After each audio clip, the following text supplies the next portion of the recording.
Is Cassian's mother really dead? With Maarva Andor apparently passing away off-screen, it seems a little bit of an anticlimactic ending for the budding rebel. She spoke earlier of wanting to blow up the hotel that was being occupied by Imperial forces as a makeshift HQ. Since Cassian left Ferrix, we've had one scene with Maarva and that's it. Every other scene on Ferrix seems to also revolve around her though. Bix trying to get in contact with Luthen to inform Andor his mum is sick.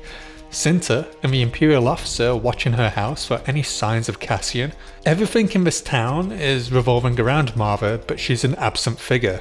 After Cassian's departure, it was said that she tried to see if a tunnel under the makeshift Imperial HQ at the hotel still existed. Unfortunately, she managed to hurt herself in finding out, and her health has since been deteriorating. But most importantly, this happened off screen. Previously, her husband Clem was killed for trying to keep the peace and appease the new Empire and was hanged for it. Maarva's not going to go down appeasing the Empire, she's going to go down swinging. Dying of illness?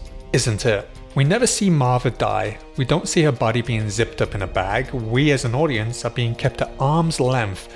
This leads me to believe they faked her death to get Maarva out of her house because she was being watched by the Empire. She also hasn't informed B of this plan because the poor droid is a little too talkative. She says we can't go. B, quiet. Or she just doesn't want the lore droid to be destroyed. It's just a droid, you say, but its personality is almost that of a pet, and humans are very fond of droids in this world. Mostly. The people of Ferrix want a proper funeral for Maarva, which is to take place along Rick's Road, which is a very prominent road. It's where Clem was hanged, and more importantly, Cassian says that the Empire has set up a barracks on Rick's Road. Is it the hotel or a separate place? Either way, having a funeral procession that passes by a significant Imperial structure could lead to an explosive outcome. Either it will be an explosion in the shape of bricks or a body, or Maarva will use the distraction to get to the tunnels under the Imperial Hotel. I personally don't think Maarva makes it out of the finale, but her death as a rebel will spur Cassian on. She'll certainly go out with a bang, and what happens on Ferrix will have huge impact on the rest of the galaxy, so I imagine people will view this as an act of rebellion rather than an act of defiance of just the locals.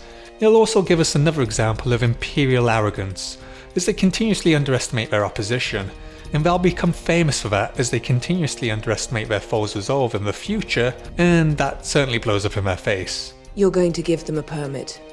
Keep it small. Limit the time, limit the numbers. We want to put them in a box, stand back and watch. Also to note, all the scenes in which we see Maarva or the doctors visiting her, we always see the exterior of the Imperial barracks of a hotel. So I'm linking the two subconsciously because the directors or the editors keep putting these locations right next to each other, even though the characters have to walk what seems a fair distance to get from the hotel to Maarva's home. How do you think the finale goes down?